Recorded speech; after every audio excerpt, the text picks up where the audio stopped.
Bismillahirrahmanirrahim.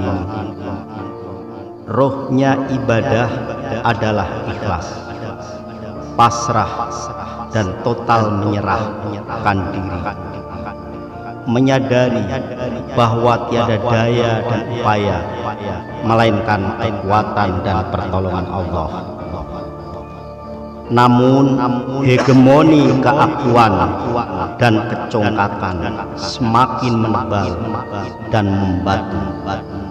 Sayup keakuannya itulah yang membuat dinding antara dirinya dengan Sang Maha Wujud. Dalam kapasitas lebih tragis, keakuannya menjadi pemberhalaan yang membahayakan dirinya sendiri, sehingga tercampaklah manusia dari keakuan Tuhan yang sebenarnya. Oleh karena itu, lepaskanlah keakuanmu, lepaskanlah keakuanmu, dan lepaskanlah keakuanmu, agar engkau mendapat tempat di lembah kudusnya. Karena sesungguhnya Allah tidak pernah akan menerima sesuatu yang bukan dari dirinya.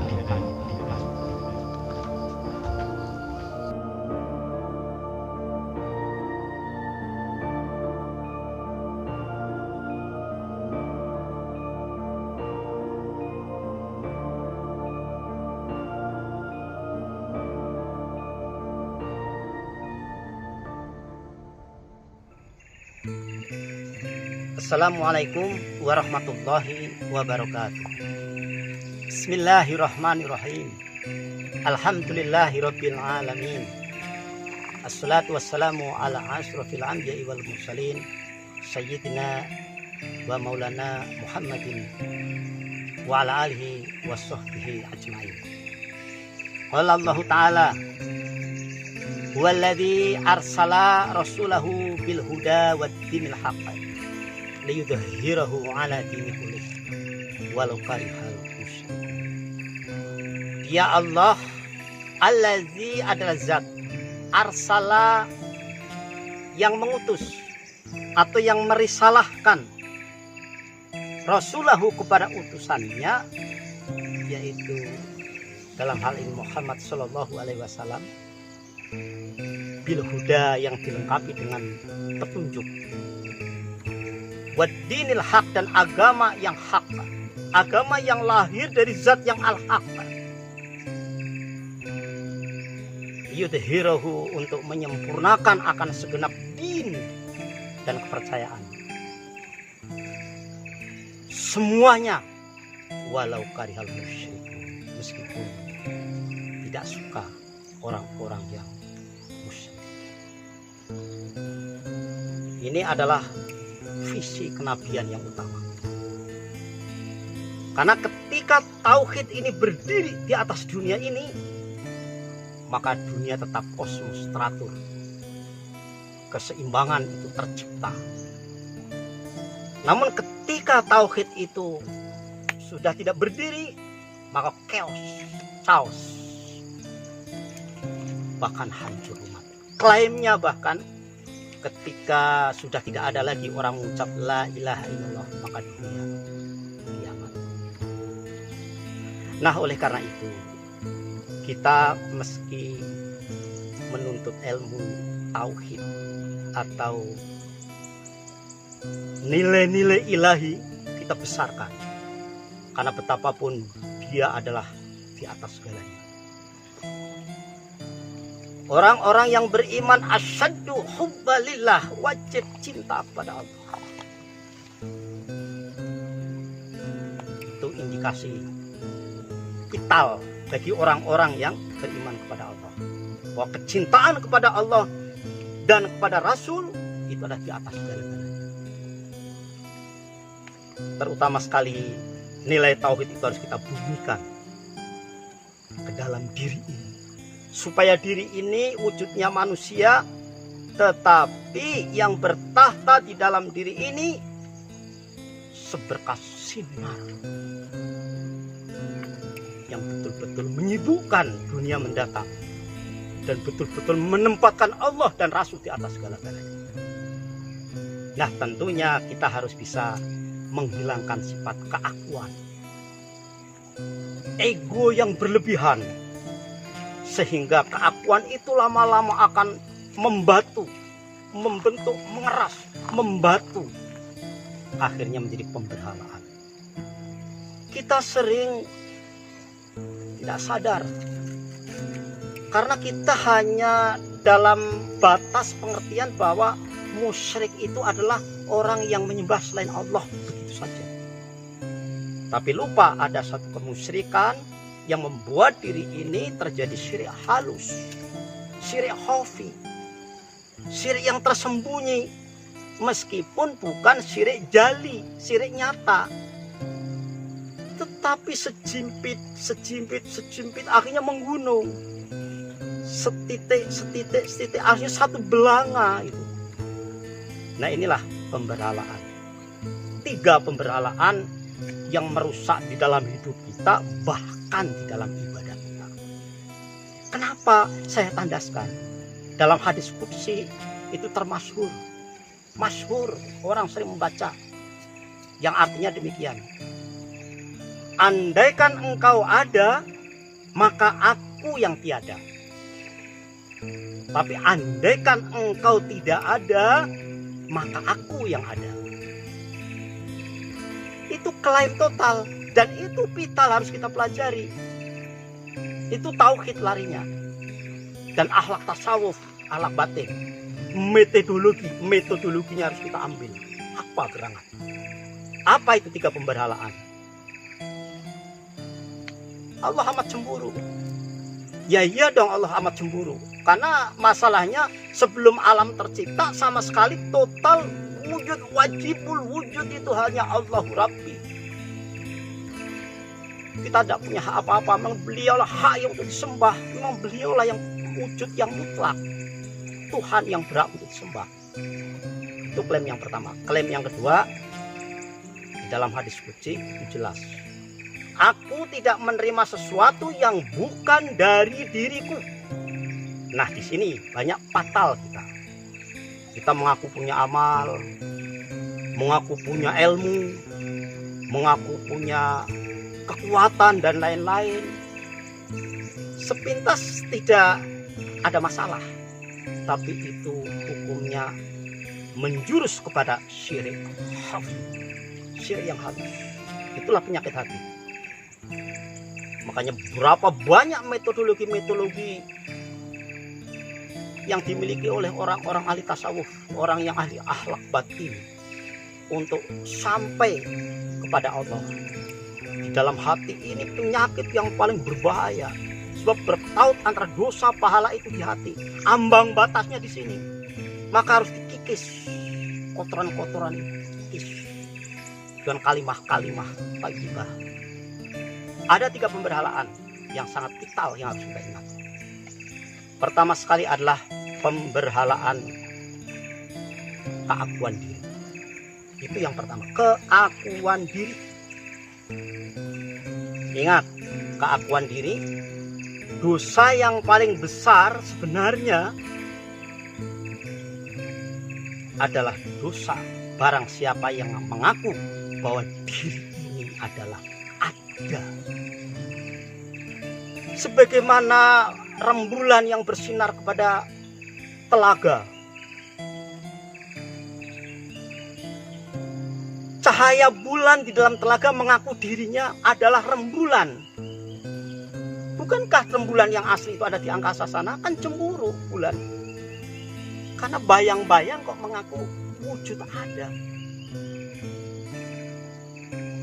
Tetapi kalau bayang-bayang rembulan itu yang di dalam telaga tidak mengaku dirinya ada, maka bayang-bayang itu tetap dalam keakuan rembulan di angkasa sana. Begitu juga manusia. Ketika mengaku keakuan dirinya itu, ego dirinya itu berlebihan, mengaku ada, mengaku kuat dirinya itu, klaimnya mengaku dirinya mengklaim ada, di sana terjadi pemberhalaan. Maka terjadi orang egois. Idealis boleh, tapi kelewat idealis. Mudah mengklaim, menjustis. Kenapa? Mengaku dirinya ada, dirinya berkuasa. Maka timbul sifat-sifat setonnya dan sifat-sifat energi negatif lain, hasad, iri, dengki, dan berbagai mana, karena mengaku dirinya itu ada. Ingat, kita ini hanya cermin yang kabur, bukan cermin hakiki. Cermin hakiki itu Allah. Saya pernah mengungkapkan sering dalam pengajian bahwa kita ini hanya wujud tajalli, wujud yang dinyatakan, bukan wujud mutlak, wujud nisbi yang hakikatnya tiada. Madlul atau pantulan, bukan sebuah dalil. Ini pemberhalaan diri. Nah, waktu sholat, waktu beribadah, pernahkah engkau sholat? Saya tidak pernah sholat. Cuma saya mendapat karunia untuk sholat. Sebenarnya ombak pulang ke laut. Kalau ditanya apakah kamu sholat? Tidak. Saya sholat karena kekuatan dari akal. Hai akal, betulkah kamu sholat? Tidak. Saya sholat itu karena kekuatan hati. Betulkah hati kau sholat? Yang sholat bukan juga. Yang sholat saya ini karena kekuatan roh. Hai roh, betulkah kamu sholat? Enggak juga. Saya nggak pernah sholat. Saya ini kekuatan sirullah, rahasia Allah yang perintah saya sholat. Hai sir, kau sholat? Bukan. Saya itu kekuatan sifat Allah. Itu af'al, perbuatan Allah dan sifat Allah. Wahai sifat engkau, aku berdiri atas zat dan sifat. Artinya zat meliputi sifat. Sifat meliputi sir. Sir meliputi roh. Roh meliputi hati. Hati meliputi akal. Akal meliputi la haula wala quwwata illa billahil aliyil azim. Total diri kita jangan sampai menjadi pemberhalaan. Ombak telah pulang ke laut. Hapus. Hapus. Kita hanya mendapat karunia. Allah mampir, karunia-Nya mampir, dirinya mampir. Orang yang mau sholat berarti Allah mampir, berkenan mampir. Kenapa kita meninggalkan? Orang yang meninggalkan sholat berarti orang yang tidak mau menerima kehadiran ilahi atau karunia ilahi. Itu pemberhalaan yang pertama, yaitu pemberhalaan diri. Ini harus kita netralisir. Selama ini mungkin tidak paham, maka mari kita sama-sama dipahami. Yang kedua adalah pemberhalaan ilmu. Nah, di sini kita kembali kepada asal kausalitas prima, sebab musabab yang prima. Secara singkat bahwa tajalli sifat ilmu dengan qudrah dan iradahnya, maka ilmu Allah, alim Nur Muhammad, alim sifatnya Allah, sifat ilmu, alimun Nur Muhammad. Kita berpengetahuan. Artinya pengetahuan kita bi alimun, alimun bi ilmihi, ilmi bi zatihi. Total pengetahuan kita itu hanya sekat-sekat yang keberapa, hanya pinjaman karunia. Kita ilmu, maka kita tidak perlu bahwa kita yang mengaku ilmu berarti kita masih siap membuka diri untuk menerima saran, pendapat, selalu berguru, ya, selalu menerima kebaikan-kebaikan dari manapun, saran, pendapat dan lain sebagainya, agar ilmu kita tidak terjadi satu pemberhalaan. Andaikan tidak itu klaimnya bahwa kita telah memberhalakan ilmu diri kita sendiri, maka syirik khafi, syirik halus itu menjadi tirai dinding antara kita menghadap pada Allah. Ingat, kalau kita gelas, ibarat punya gelas merasa masih ada, tidak akan dituangi air. Filosofinya begitu. Tapi gelasnya kalau kosong berarti siap menerima air masuk. Kalau masih penuh, tidak siap untuk air masuk. Itu gambarannya, filosofinya begitu. Nah, kalau kita merasa penuh, punya ilmu cukup, maka ilmu tidak datang lagi pada Allah. Allah tidak mau memperkenalkan dirinya lagi yang lebih. Nah, kalau kita membatasi, Allah ini kok pelit sih misalnya, kok tidak mau memperkenalkan dirinya, sehingga kita tidak tahu persis identitasnya yang sebenarnya. Bukan itu masalahnya. Jalaluddin Rumi pernah mengatakan, bukan Allah itu pelit, untuk memberi ilmu atau memperkenalkan identitasnya kepada kita.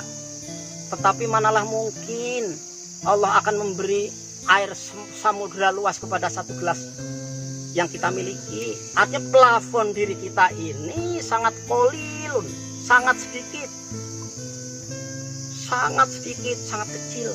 Kita ini hanya bagai setitik air di lautan samudera yang luas, bagai satu kristal garam yang asin yang berada kepada samudera yang seluruhnya keasinannya seluas samudera itu. Plafon kita ya seperti itu. Oleh karenanya jangan kita pernah sekali-kali mengaku berilmu, tetapi kita dikaruniai ilmu.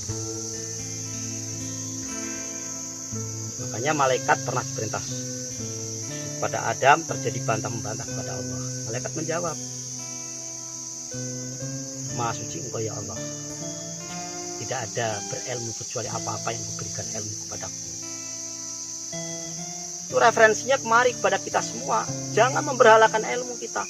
Kalau kita mengaku kita yang punya ilmu, terjadi pemberhalaan, syirik khafi, syirik halus, lama-lama menggunung, akhirnya menjadi tirai penghalang kita kepada Allah. Dua. Yang ketiganya adalah tirai amal. Kita tidak punya amal. Kita tidak punya. Kita semata-mata dikaruniai oleh Allah itu amal. Tajali sifat kodra dan iradat, dengan kodra iradahnya maka kita punya kekuatan dan kita punya kehendak untuk bisa beramal. La haula wala quwata illa billah. Total runtuh semuanya dengan kalimat itu. Andaikan tidak seperti itu, kalimat itu tidak berdiri. Berarti kita terdinding antara kita dengan Allah, terhijab. Maka itu akan menjadi pemberhalaan juga. Maka dalam hidup, khususnya lah di dalam ibadah kepada Allah, di dalam bertauhid, kalau tiga tirai, tiga pemberhalaan ini selagi masih ada, maka akan menjadi syirik khafi, syirik halus, yang lama-lama akan membatu, membesar, menggumpal, akhirnya menjadi manusia yang terdinding dari Allah. Ibadah kita jangan diharap terima. Itulah ada tiga tirai yang mesti kita pahami. Tirai diri, tirai ilmu, tirai amal. Untuk menghapus daripada tiga tirai ini, Allah karuniakan kepada kita satu surat, yaitu surat Al-Ikhlas atau Al-Ahad. Total di sana.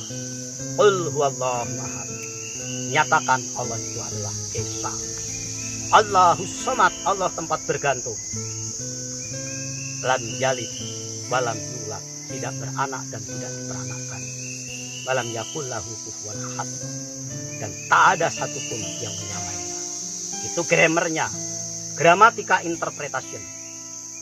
Ada di atas itu makna esoteris.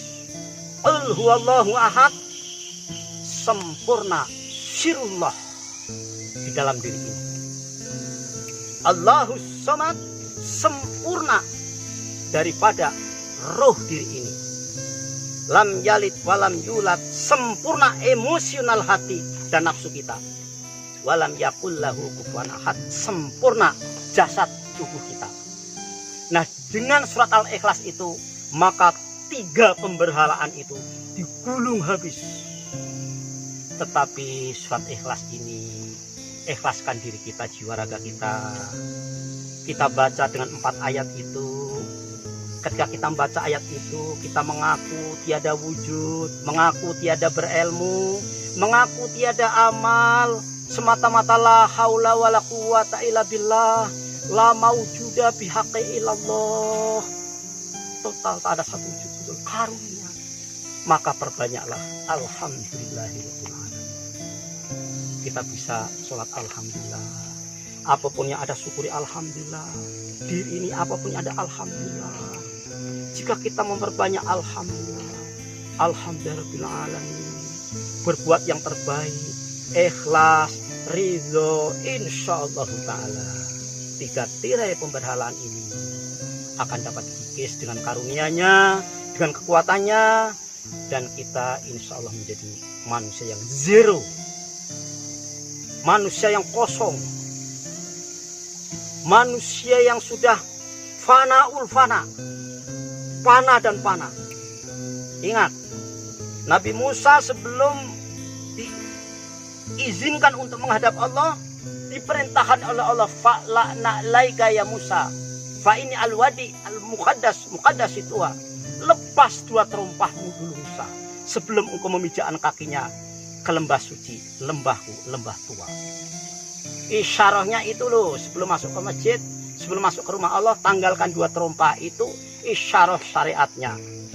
Makna hakikatnya, tanggalkan jiwa ragamu, tanggalkan pengharapan duniamu, tanggalkan pengharapan akhiratmu, tanggalkan harapan surgamu, tanggalkan harapan nerakamu, tanggalkan tirai-tirai yang ada dalam dirimu. Fa'la'na laika, lepaskan dua terompah, sebab seluruhnya adalah terompah yang dengan terompah itu kita izinkan menghadap di lembah suci al-wadi al-muqaddas. Demikian 3 tirai dalam hidup, dalam ibadah yang merusak tauhid kita. Semoga singkat uraian ini bisa berguna untuk diri saya sendiri dan untuk kita semua, untuk membangun pribadi yang lebih berkualitas di dalam menempuh perjalanan haqqa tuqatihi, takwa sebenar takwa, dan memenuhi klaim wala tamutunna, jangan sekali-kali engkau maut illa, melainkan wa antum, keberadaan kamu muslimun, dalam keadaan menyerah total kepada Allah. Demikian. Assalamualaikum warahmatullahi wabarakatuh.